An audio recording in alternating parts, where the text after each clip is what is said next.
from the state of fear, and he gives a website for the GISS NASA data set, and we'll start there at that point. So the address is up here, and we go there, and this is what it looks like. And now if I want to get the data, I scroll down and I search for something like, let's say, Boston. And so I do a search, and it comes up with a list of stations that have Boston in it. So I'm going to search, I see this is Boston Logan. Okay, and we have a temperature range. Now, the thing is here, if I want to do any analysis, numerical analysis or anything else, if I want to really look at the numbers, they've made a nice plot, but I can't work with that. So what do? I scroll down and see download monthly text as data. And I'm going to right click on that and do a save link as, and I'm going to save it, and I'll save it as Boston temperatures.txt. So let's say I just say, Boston temperatures, and you can see I've already really done this once, but so I save that, and then you save it. After that, it will be in a text file with all of the numbers associated with the temperatures that we have here. And do I want to replace it? Let's say, sure, I'll replace it. Okay, so there we have it. And if I wanted to look at what it looks like, I could just single click instead, and then I get something that looks like this, and I could probably do a file save as. So this is what the data looks like. But if I want to do a plot, I'm going to pull it into Excel. So I pull up Excel. I need to open the file, open, and I'm going to make sure to choose all files. It usually defaults to Excel spreadsheets only, so make sure to do that, so that way you can actually see. I often search by date modified, so that way, and I just go search for the file that I'm looking at, and here it is. So I'm going to open that up, and it's going to pull it in like this. And I'm going to want delimited, and that'll put up the dividers, and then spaces, and you can see how the columns are going to get divided, and that's enough for this data set, and finish. We have a lot of data here for different months. I'm not really going to care about that. I'm only going to care about the annual mean temperature, which is the last column in this spreadsheet. METANN, annual temperature. Okay, annual mean temperature. So I'm going to delete all of the other columns.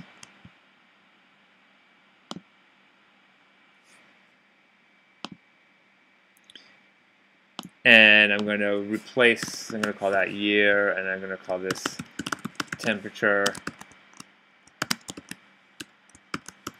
and so on. And now I want to make a plot of the temperature. So what I do is the following. Select the data, go to Insert, Scatter. I want the scatter plot with the straight lines. I do not want a line plot. But I do want the one with the marker, so I can see exactly where the data is.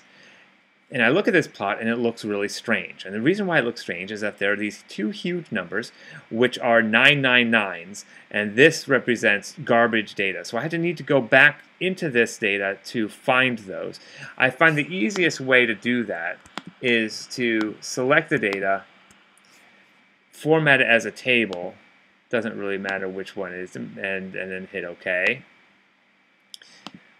And then I can search for the 999. So I can go down here, search for 999, and hit OK. And I see those, and they're in various rows. I can then select all these rows, right-click, delete row. That deletes those.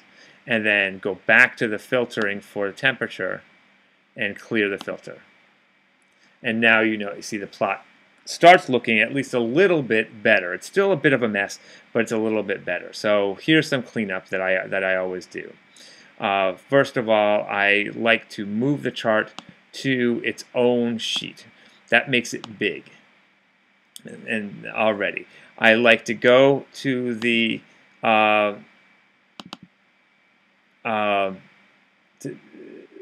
to the fonts, and I like to make them I like to make the fonts much bigger. So right click the font.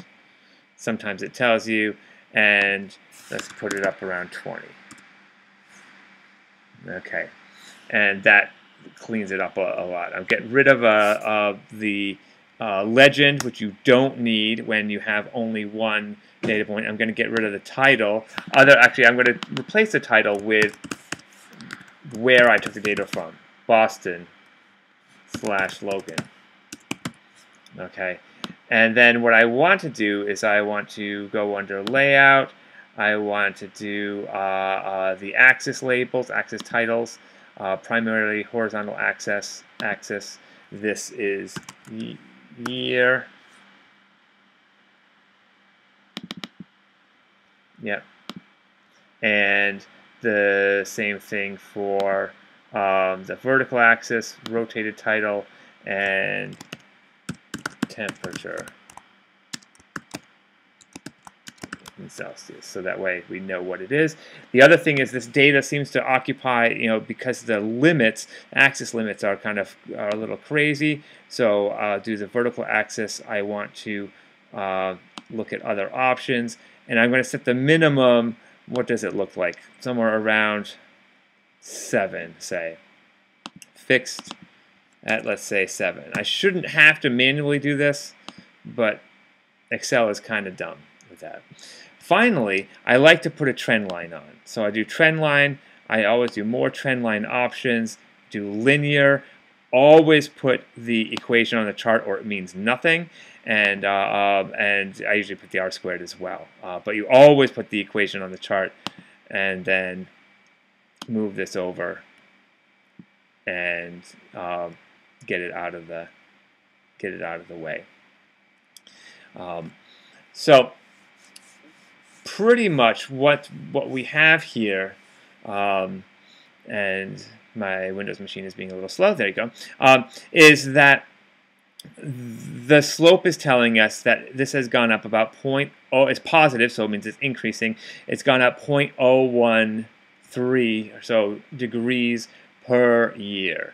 And so I usually like to put this in temperature and then use the x as a multiply times the year minus and so that just to make the equation look a little nicer.